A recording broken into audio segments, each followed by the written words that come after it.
Hi everyone, let's take another look at the atom. And in this case, we're going to be looking at Niels Bohr model of the atom. And in particular, we want to investigate how Bohr treated different phenomena that was observed with different spectra.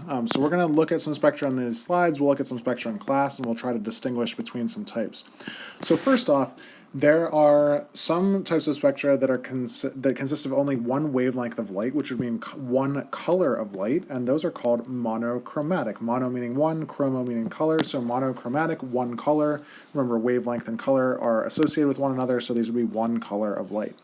Whereas something like a rainbow, right, so something that has a whole bunch of different colors, that would be continuous. And if you're not really clear on the difference, we'll see some examples of both of those type of spectra here in a second.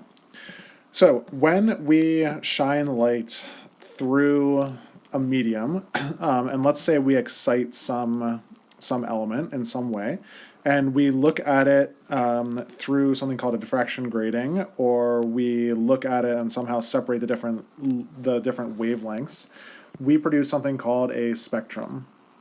And so we can separate different types of light into different ways, and we know this from nature in things like raindrops, right? You've seen a rainbow doing this, taking white light and separating it into a spectrum of colors. But we'll also see in class that we can do this for individual atoms. So here's how it works, right? If you have a light source, there's white light, we'll say, coming out of here, and we put it through some sort of grating. That grating is actually able to divvy up the light and allow you to see all of these different colors coming from that white light. Now this would be called a continuous spectrum. You'll notice that the colors up here just blend from one color to another. And compare and contrast this in your mind with the line spectrum that we see a little later on. So this is continuous. You'll see it looks like a rainbow. So line spectra are kind of the opposite of that. If we look at a specific atom with a diffraction grating, we'll see individual lines. And so we'll actually see this example done in class. And it's done very similar to what we just saw, but this time between the place where we are actually splitting the light and where it's emitted, we have this little thing that splits it into little slits called a diffraction grating. And when we do that, we see this. So these different spectra come from different atoms. So here's one different atom up here, here's a second different atom up here, here's a third different atom. We'll see examples of this in class, but that's very different from that continuous spectrum that looks like a rainbow. And so scientists tried to describe why this was. Why do certain elements being shined, or the light being shined through the same diffraction grating when they're excited, so the diffraction grating for all 5 of these trials is the same. Why are they splitting in different ways? Why is it that they make different colors in different places? And those colors, remember, are associated with specific wavelengths. And as a side note, remember, wavelength, frequency, and energy are all related. So introduce Niels Bohr here in a second. There is a YouTube video, if you want to check it out, where we make an electric pickle. It's pretty legit. It's pretty awesome. My video link doesn't work here, but if you want to check it out online, feel free. It'll be exciting. So Niels Bohr has a model to try to describe this. Remember, Rutherford's model looked like this. We had a nucleus in the middle, and it was surrounded by all of these different orbits of electrons. Looks kind of like the Jimmy Neutron model of an atom. But what Bohr's going to do is he's going to take these orbits and he's going to assign specific energies to them. And there's a very good reason why he does that. So remember that the energy of a piece of light or of an electron, the energy is equal to Planck's constant times nu, times its frequency. And so because wavelength has different lights, and we're seeing those different colors, and we're seeing those different colors for different atoms, we know that the wavelength and the frequency must be related, and that all must relate back to energy. And so Bohr says this. He says, let me apply different energies to these different rings around the nucleus. So for instance, here's the nucleus. This first ring right here, that's going to be my first energy level. This is my second energy level. This is my third energy level. And he's saying maybe when we shine light or we excite these atoms, the electrons are able to jump up when we excite them. But as they give that energy back to us, right? We allow them to relax. As we allow them to relax back down, the fact that they're relaxing back to a different state, that gives off energy. And the energy that it gives off, remember, energy is equal to h nu. And remember that frequency and wavelength are related through c equals lambda nu. That means that it's a very specific wavelength or a very specific color. So this model helps to describe those different colors that we saw in the different line spectra. And so we're going to get some practice drawing these Bohr models here in a second, but scientists saw that this was able to explain the line spectra of different atoms. And again, that's because the electrons are able to move from different energy levels to other ones. And remember, these energy levels are quantized. They have a specific amount. So it's predictable what colors we're going to see, and that's why it's all in one place. They're these little packets of energy. So we are going to get some practice in. Just so you know, we're going to use some things called energy levels. Energy levels have the distinguished letter of lowercase n, and the further away we get from the nucleus, the higher that n letter is going to become. We are going to associate that n with the periodic table here in a second, but just so you're aware, this is not our final model of the atom. This does some good things, but it also has some shortcomings of it in terms of the model.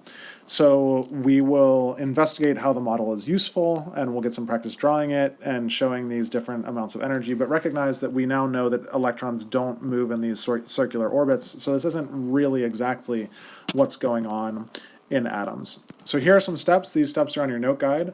I'm going to join you on your note guide. Let's just take a look at an example of a Bohr model. So here's the Bohr model for boron. Boron has 5 protons. We know that from the periodic table.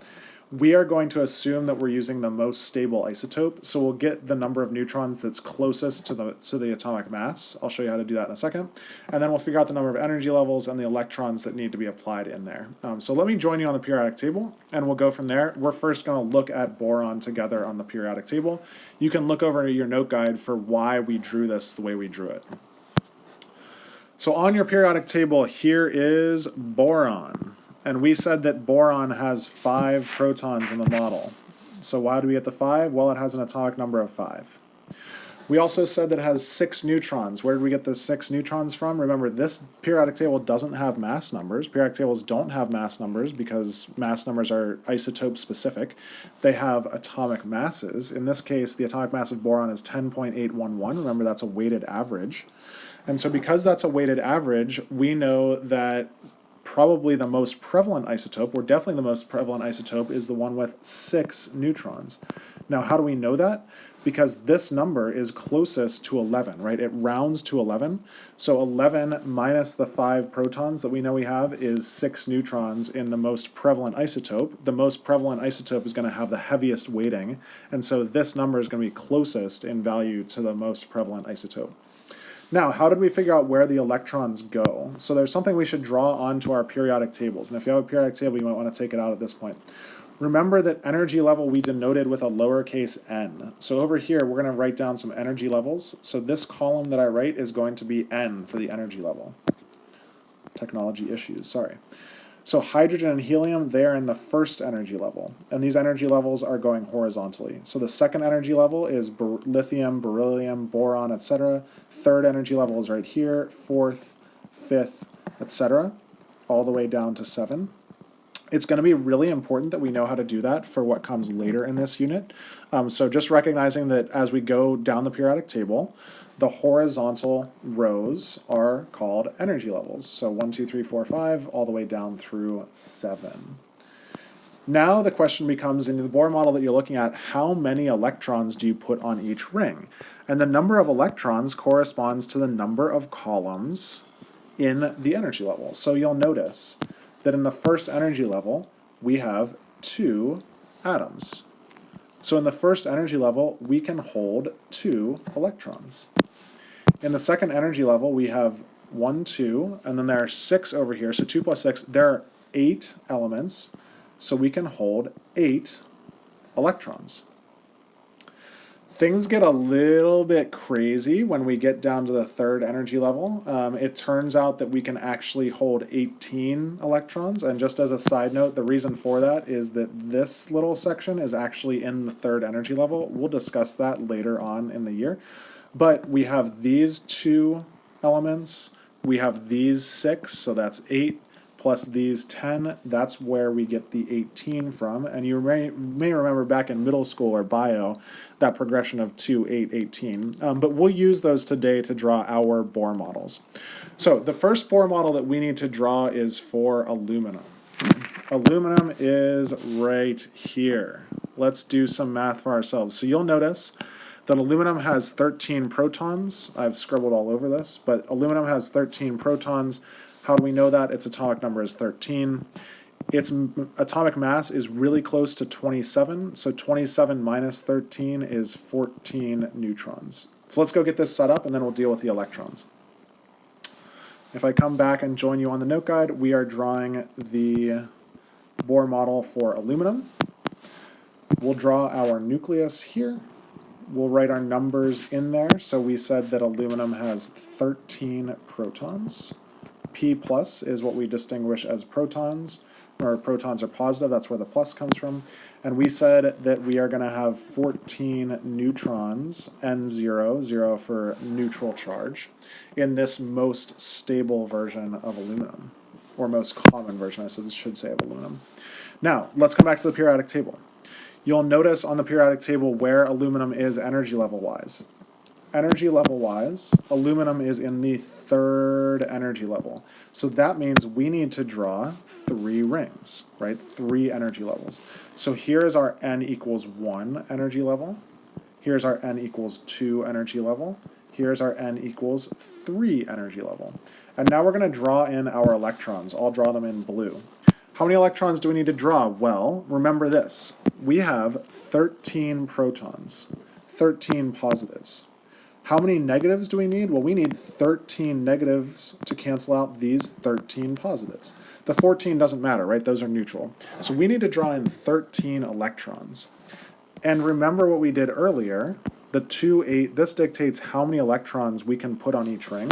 So we're going to put 2 electrons in the first energy level, we're going to put 8 in the second energy level, and however many more we need, we're going to put in the third energy level. Let's do that. First energy level, we said we're going to put in 2 electrons. We can draw those anywhere on the circle. I'm going to put my 2 up here. Second energy level, we're going to put in 8. So let's put 2 in, 4, 6, and 8. And third energy level, we're looking for a grand total of 13. I have 2 in the first energy level, 8 in the second, so that's 10 so far. I need 3 more. Here's 2 and 3. So if you count that up, I have 13 blue dots. They're all associated correctly with my 2 electrons being able to be held in the first energy level, 8 in the second, and 3rd in the third. And just remember, one easy way of determining that is how many elements there are in each row. So the first energy level has 2 elements, hydrogen and helium. The second energy level has 8, these 2 and these 6. So that's where I'm getting these numbers from. My periodic table is starting to look crazy, but we can work our way through. Let's do your second example. Let's do oxygen. If you want to pause the video and try this on your own, feel free. If you've paused, go ahead and check out what we did here. So for oxygen, we know that we have 8 protons because of the atomic number. Our atomic mass is really darn close to 16. We'd round it to 16.00. So if we have 8 protons, that means we have 8 neutrons because that's going to add up to 16. If we want to have a neutral atom, we need 8 electrons. The last thing we'll do on this periodic table is recognize what energy level oxygen is in. It is in the second energy level, right? It's down here in the second energy level, n equals 2, so we need 2 rings. Let's get that all sketched in for our oxygen. I'm going to make myself a nucleus. In the nucleus, I'm going to put in 8 protons, P+. I'm going to put in 8 neutrons, N0. We said we need 2 energy levels, and we said in a neutral atom of oxygen we need 8 electrons to cancel out those 8 positive protons. Remember, our first energy level can hold 2 electrons, and our second can hold 6. And I'm going to put them in a little funny. I'm going to put 2, 4, 5, and my 6th one over here, and we'll make sense of that later on in the unit. For right now, you can put them anywhere on the ring. Important part is at the end of the day, we have 8 dots. We have 8 electrons represented. Let's try one more. Let's try iron. Iron's going to be a little bit crazy, right? Iron is a bit bigger. So let me come back to my periodic table. Let's find iron. Iron is in the 4th row here, but remember I said that's actually the 3rd energy level, which is really strange and really kind of annoying. So we are going to, again, do some work with this. Let's do our math. First off, we have, in iron, 26 protons. We have this number that rounds to 56. So 56 minus 26, we have 30 neutrons. Let's get this set up with our 26 protons. Here's our nucleus. 26 protons. And we had 30 neutrons, right? 56 minus 26 is 30. And iron, it turns out, is in the third energy level. There's energy level 1. Here comes 2. Here comes 3. We know the first two energy levels pretty well. We know the first energy level can hold 2 electrons. We know the second energy level can hold 8 electrons. It turns out that the third energy level can hold 18 electrons. And we need a grand total of how many? Well, we need 26. Why do we need 26? Because we have 26 positive protons. We're looking for the same value of electrons to have a neutral atom. So thus far, we have drawn 10. We've drawn 10. We need 26. We got 16 more to put in. Let's do it. So I'm going to put 2, 4, 6, 8. Then we'll go on the diagonals. 10, 12, 14, 16.